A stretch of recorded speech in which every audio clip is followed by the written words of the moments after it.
Mari kita buka pembahasan tentang tenses dari grup 6. Perkenalan. Sebentar ya. Name of group 6, Dini Putri. AI, enggak tahu lah itu ya. Imelda, Chandra, Julianti, Melvin, Tias, sama saya sendiri, Virgi. Ya, Kak. Ya. Simple present tense. Simple present tense adalah tenses yang digunakan ketika suatu kejadian sedang berlangsung. Tenses ini merupakan tenses yang paling sering digunakan dalam bahasa Inggris. Rumus dari simple present tense ada subjek ditambah verb 1 ditambah s atau es ditambah objek atau komplement. Penambahan subjek atau penambahan s atau es setelah verb 1 itu digunakan ketika subjek yang digunakan adalah she, he, dan it. Nah, bentuk spelling kata kerja pada orang ketiga, she, he, it, tergantung dari akhiran kata kerja tersebut. Next.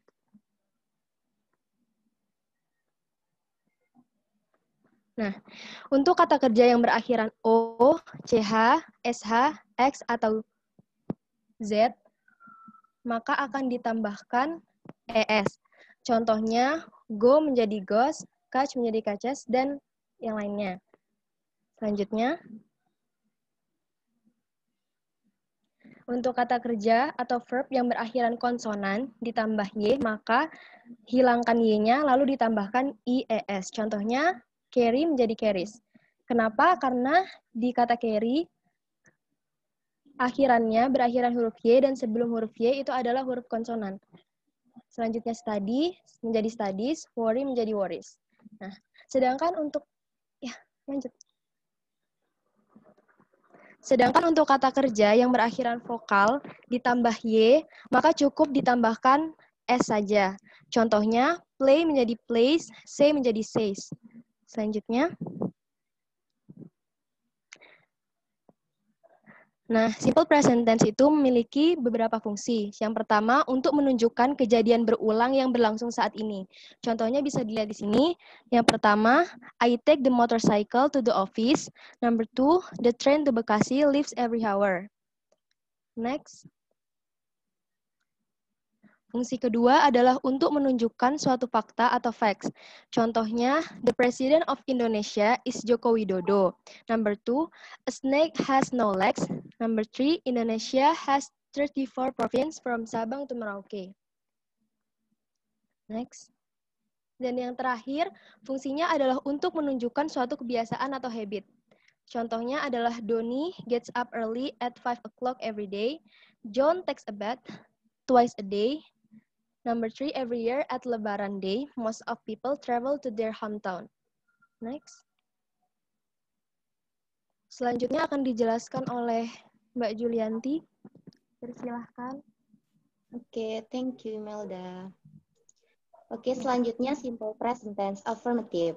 Di sini dia menggunakan dua rumus. Yang pertama ada subject, verb 1 plus object. Di sini rumus ini digunakan untuk kalimat kerja atau kata kerja. Kalau yang kedua rumusnya subject plus to be di sini is, are plus object, dia digunakan untuk kata nominal.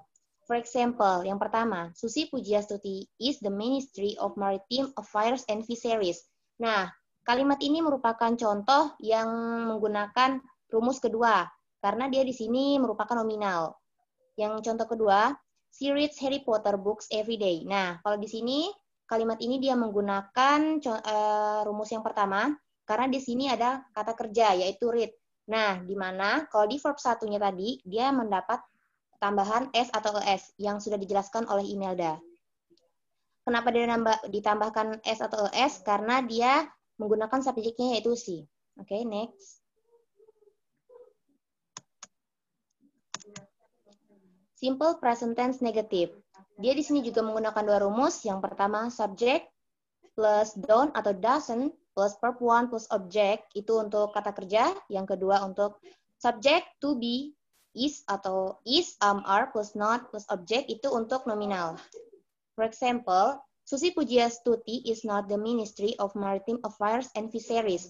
Nah, di sini kan dia menggunakan kata nominal, maka dia menggunakan rumus yang kedua. Jadi, dia menggunakan is not. Yang kedua, she does not read Harry Potter book every day. Dia menggunakan rumus yang pertama karena dia ada kata kerjanya, yaitu membaca, di sini read. Dan dia menggunakan type signal. Dalam simple present tense itu ada beberapa time signal, yang salah satunya adalah every day, always, every week, every sometime, dan sebagainya. Untuk subjek bentuk ketiga si it, setelah kata don't atau doesn't, bentuk verbnya tidak ditambahkan s atau s. Oke, next. Simple present tense interrogative. Rumusnya yaitu do atau does plus subject plus verb one. Kata do digunakan jika subjeknya adalah I, you, they, or we. Namun kata does digunakan jika subjeknya adalah she, he, it. For example, does she read Harry Potter book? Nah, karena di sini dia subjeknya she, maka dia menggunakan does. Yang contoh kedua, do they watch new movie every day? Nah, karena di sini dia menggunakan subjeknya they, maka dia menggunakan kata do. Oke, next. Apabila kata kerja berupa to be atau model, maka jangan menggunakan kata do atau does. Ya, contohnya, is Susi Pujiastuti the Ministry of Maritime Affairs and Fisheries. Jadi, kalau sudah kita menggunakan is, are, atau maka kita tidak perlu lagi menggunakan kata do atau does. Kayak sebenarnya, do Susi Pujiastuti tidak usah. Maka kita harus menggunakan, karena kita sudah menggunakan is Susi Pujiastuti the Ministry of Maritime Affairs and Fisheries. Contoh kedua, are you new staff of All Street English? Nah, di sini juga dia menggunakan modal yaitu are, maka kita tidak perlu lagi menambahkan kata do atau does. Oke, next. Oke, materi selanjutnya disampaikan oleh... Ya, jadi saya akan menjelaskan tentang simple past tense. Simple past tense is a sentence used to state event that occurred in the past and indeed in the past. Jadi, simple past tense ini adalah kalimat yang menyatakan masa lampau, dan biasanya pada kalimatnya itu terdapat keterangan waktu, seperti yesterday, last day, last week, dan lain-lain. Dalam simple past tense, verb dibagi menjadi dua, yaitu regular verb dan irregular verb. Next. Untuk regular verb, tinggal menambahkan ed atau d di belakang kata kerja. Contohnya, stay menjadi stayed, punch menjadi punched, play menjadi played, touch menjadi touched. Next. Untuk irregular verb, termasuk di dalamnya to be. Bentuk kata kerja keduanya itu berbeda. Contohnya, awake menjadi awake, begin menjadi begin, drink menjadi drunk, eat menjadi act, run menjadi run. Next. Simple past tense affirmative. In the use of these tenses, we can use both verb and adjective after the subject, while the use of the adjective requires to be as the connector. Subject he, she, it use was, while I, you, they, we use were. Jadi untuk kalimat yang verbal, subject plus verb to plus object. Contohnya itu, Abdul went to Bali for holiday last Sunday. She joined English club class at school yesterday. Untuk kalimat nominalnya, subject plus to be was or were plus object. Contohnya, Susilo Bambang Yudhoyono was the president of Indonesia. I was born at Surabaya. Next. Simple past tense negative. Simple past tense negatif ini menyatakan sesuatu yang tidak terjadi atau tidak dilakukan di masa lampau. Untuk kalimat verbalnya itu, subject plus did plus not plus verb one plus object. Contohnya, I did not sleep well last night. Rani did not come to the office yesterday. Untuk kalimat nominalnya, subject plus to be, was or were, plus not plus object. Contohnya, Arif was not the smartest student in the class. They were not bad in all. Next. Simple past tense interrogative. Ini digunakan untuk menanyakan sesuatu yang terjadi di masa lampau. Jadi untuk kalimat verbalnya, did plus subject plus verb 1 plus object. Contohnya, did you see my bag on the table? Did the student come to school? Untuk kalimat nominalnya, was or were plus subject plus object. Contohnya, were you late to come to the office at 11 a.m. yesterday? Was she so busy? Next. Oke, berarti sekian dari saya simple past tense. Selanjutnya akan dilanjutkan oleh Dini. Simple future tense. Simple future tense adalah kalimat tenses yang digunakan untuk menunjukkan kejadian yang belum terjadi atau akan terjadi di masa depan dan berakhir di masa depan. Penggunaan will adalah untuk hal yang belum pasti atau keputusan yang baru dibuat saat bicara. Penggunaan be going to adalah untuk menyatakan rencana yang sudah diputuskan sebelumnya. Rencana pasti,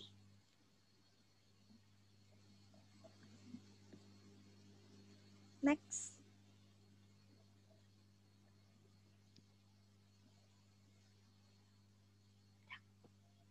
Rumusnya, subject plus will plus verb 1 plus object. Rumus kedua, subject plus to be is, are, plus going to plus verb 1 plus object. Contohnya, 1. They will take school examination next month. 2. Budi will take public speaking class tomorrow. 3. Peter is going to move to his new house next week.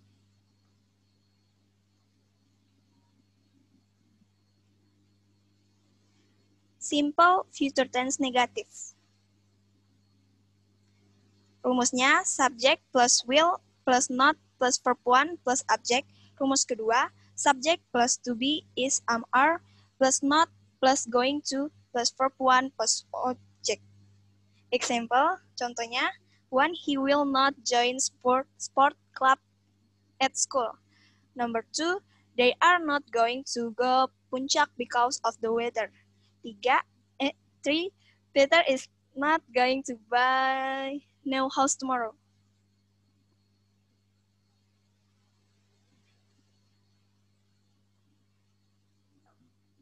Simple future tense interrogative. Rumus pertama, will plus subject plus verb 1 plus object. Rumus kedua, to be is, are plus subject plus going to plus verb 1 plus object. Example, 1. Will you come to my party tonight?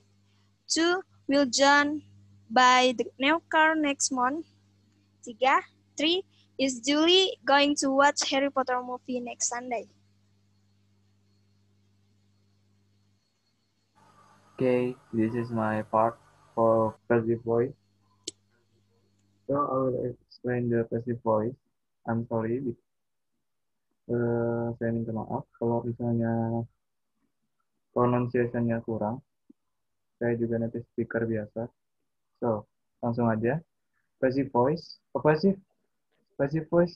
passive construction occurs when you make the object of an action into the subject of a sentence. That is, whoever or whatever is performing the action is not the grammatical subject of the sentence. The subject is something, or it does, the action of the verb in the sentence. With the passive voice, the subject is acted upon by some other performer of the verb. Jadi singkatnya, passive voice itu yang dimana subjeknya itu berubah menjadi objek. Yang kalimat yang nounnya itu sebagai subjek yang dikenai suatu pekerjaan atau aktivitas. Seperti itu aja yang singkatnya ya. Nextnya, passive voice. Once you know what to look for, passive construction are easy to spot. The form of to be is are, am, was, were, has been, have been, had been, will have been, being, followed by past participle. Formula for identifying the passive voice. Form of to be plus participle sama dengan equal to passive voice. Jadi, untuk kalian yang tahu, pasif pembentukan pasif itu tuh gampang sebenarnya. Lihat aja formasinya dari 2B yang ada tertera di layar, itu diikuti dengan past participle. Nah, while tense is all about time reference, passive voice describe whether the grammatical subject of the clause perform or receive the action of the verb. Nah, jadi passive voice ini dia menggambarkan grammar yang sebab apa sih ini? Clause perform or receive the action of the verb.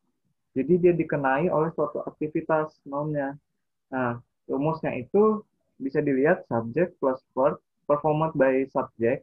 Nah, subjek yang dikenain dengan action tadi plus optional object. For the example, Chester kicked the ball. The dragon has scorched the metropolis with his fiery breath. Chester menendang bola, ditendang. Kick the ball, ditendang bola. Nah, passive voice, in passive voice construction, the grammatical subject of the clause receives of the action, the verb. Rumusnya itu subject plus some form of the verb to be plus past participle of the transitive verb plus optional prepositional phrase. For example, the ball was kicked by Chester. Nah, ini dia berubah. Tadi kan the ball-nya itu kan di belakang. Jadi pas dia jadi passive voice itu dia di apa namanya? Si objeknya ini dia dipindah ke depan. Jadi ke depan dia. Nah, bola itu telah ditendang oleh Chester. Begitu. Langsung aja ke slide selanjutnya. The last little bit by Chester is prepositional phrase that tells you who the performer of the action is. But even so, Chester is the one doing the kicking. He's no longer the grammatical subject. A passive voice construction can even drop him from the sentence entirely. Example, the ball was kicked. Nah, pada itu, Chester itu tuh cuma sebagai proportional phrase aja. Dia bisa hilang, nggak bisa dimasukin gitu loh subjeknya. Bisa yang kayak gini nih, contohnya nih, the ball was kicked. Nah, bola itu telah ditendang, walaupun kita tidak mengetahui siapa subjeknya. Jadi dia yang noun-nya ini kan the ball nih. The ball ini. Dia dikenai suatu aktivitas, kick ini, ditendang. Nah, begitulah passive voice kira-kira ya. Nah, untuk yang contoh lainnya, somebody stole my laptop. Somebody stole my laptop. Nah, somebody ini dia menjadi subjek. Action-nya atau verb-nya itu adalah stole. Nah, laptop, my laptop itu tuh objeknya. Jadi kalau misalnya mau diubah ke passive voice, itu menjadi my laptop was stolen. Nah, objeknya itu berpindah menjadi subjek. Nah, yang action-nya berubah menjadi dia ditambah to be, was. Nah, gitu kira-kira ya.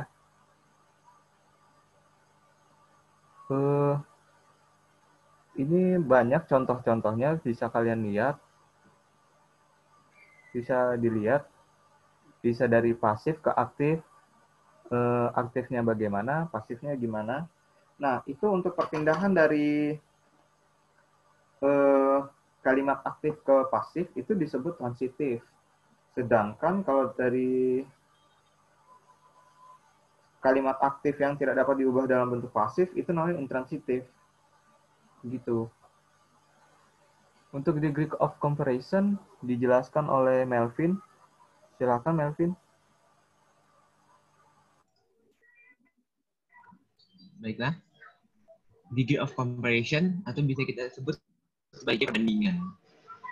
Degree of comparison are used when we compare one person or one thing with another. We can use adjectiva or verb to show the comparison. Jadi, kalau seandainya kita membandingkan satu atau beberapa benda, kita bisa menggunakan kata sifat atau kata keterangan untuk menunjukkan perbandingannya. Dan dalam bahasa Inggris ini ada 3 jenis perbandingan. Positive degree, comparative degree, and superlative degree. Next.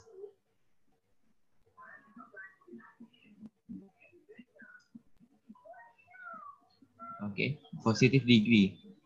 When we speak about only one person or things, we use the positive degree. Besides that, we can use base S, blah blah blah S to show the object. Jadi kalau seandainya kita mau membuat perbandingan menggunakan positive degree, kita bisa saja menggunakan langsung satu adjective atau adverb, ataupun kita bisa juga menggunakan kata S, blah blah blah S. Karena itu artinya sama, ya artinya sama dengan. Jadi kita contohnya subject plus verb plus S adjectiva or adverb, tambahkan S lagi, and object. Example, this house is big. Atau he is a tall student. Ini kan dia menunjukkan satu kata, kalimat yang menunjukkan kalau rumah itu besar atau dia ada siswa yang sangat tinggi. Dia ada siswa yang tinggi. Nah, atau kalau kita menggunakan contoh sama dengan I am as tall as him. Kita mau menyatakan kalau kita setara sama dia. Kalau positif degree bisa dibilang ini kita itu untuk perbandingan setara. Oke, contoh sisanya bisa dilihat sendiri. Lanjut. Untuk comparative degree. When we compare two person or two things with each other, we can use both the positive degree and comparative degree. In the use, we must add or more at the adverb or adjectiva. And don't forget about then. Jadi kalau seandainya kita membuat comparative degree, ini berarti kita sudah membandingkan antara dua objek. Nah, kalau kita membandingkan dua objek, berarti kita harus menyatakan kalau dia lebih dari objek satunya. Misal, this house is bigger than that one. Rumah ini lebih besar daripada yang satunya. Kan ini menunjukkan kalau perbandingannya kan jelas. Rumah yang satunya lebih besar daripada yang ini. Bisa membandingkannya. Atau kalau kita menggunakan positive degree, this house is not as big as that one. Rumah ini tidak lebih besar daripada yang satunya. Berarti menunjukkan kalau subjek yang pertama kita bandingkan ini tidak lebih besar daripada yang lain. Oke, contoh selanjutnya. Next. Ini ada, dia bisa coba contoh. Nathanael is cleverer than Gerard. Ini contoh yang umumnya sih. Kalau kita mau lihat, jelas nih perbandingannya siswa pertama ini lebih pintar daripada siswa kedua. Kita bisa menggunakan banyak juga, tapi ini catatan kalau cuma satu atau dua suku kata saja. Jika lebih dari dua suku kata, dalam pengucapan adjektif atau adverbnya, kita harus menambahkan kata more. The sofa is more comfortable than that chair. Jangan lupa kata than-nya ya. Oke, lanjut.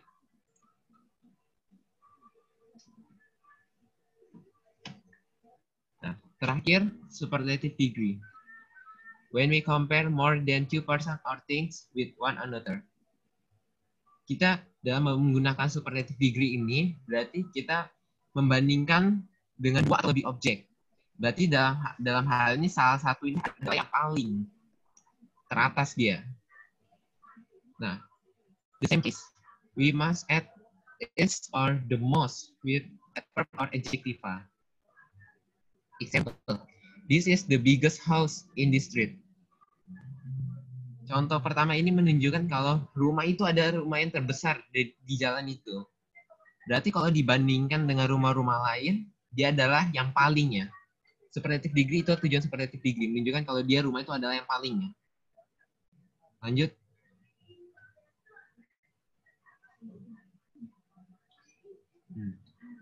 He is the most intelligent in the class. Nah, dia menunjukkan kalau juga sama, dia adalah yang paling pintar di kelas. Tapi seperti contoh di komparatif tadi, intelligent, dia akan lebih dari 2 suku kata. Berarti kita harus menggunakan tambahan the most di depannya. Ini ada contoh lain, Sean is the smartest student in the school. Sama seperti tadi contoh sebelumnya.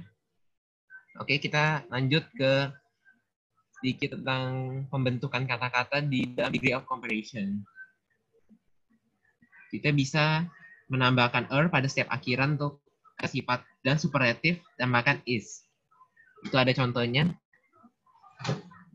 Untuk kata bentuk berikutnya, kita bisa, jika dia seandainya bersuku kata 2, lebih dari 2, maka kita harus menambahkan next dulu, next.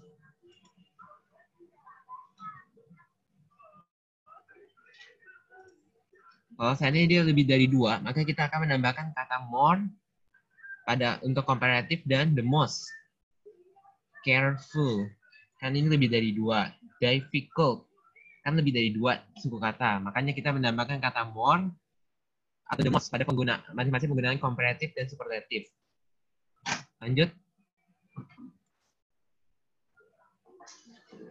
Tapi jika dia berakhiran untuk bersuku kata 1 atau 2, maka kita cuma tinggal tambahkan R dan ST untuk komparatif dan superlatifnya. Seperti contoh large jadi larger, or the largest. Lihat aja contohnya sisanya. Selanjutnya. Kalau seandainya dia berakhiran Y untuk bersuku kata 1 atau 2, kita hapus huruf Y-nya, tambahkan ear untuk komparatif atau is. Lazy. Dia akan berakhiran Y. Cuma 1 suku kata. 2 suku kata. Berarti kita tambahkan ear, hilangkan Y-nya. Lazier. Laziest. Sisanya lihat contohnya sendiri. Next.